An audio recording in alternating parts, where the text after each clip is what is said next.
कन्या कन्या गर्मी से हाल बेहाल लगे छै। खाना ताना बनबे में मन नहीं लगे छै, ना खाए में मन लगे छै, ना खाना बनबे में मन लगे छै। लेकिन करू कि सब दुआरे बनबऽ तऽ पड़बे करत। से अहाँ भैंसुरके कनि कहलियनि कि जे AC लगवा दियौ, तऽ कहै छथि कतऽ कतऽ AC लगा दिअ।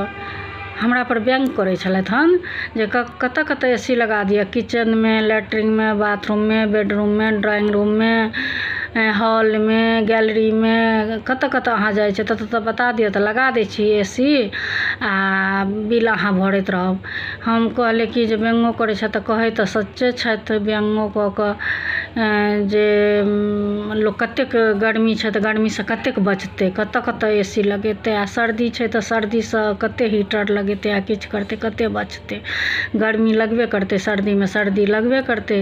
ताहि दुआरे मुँहक बात मुँहे रहि गेल, अपन चुप्पे रहि गेलहुँ।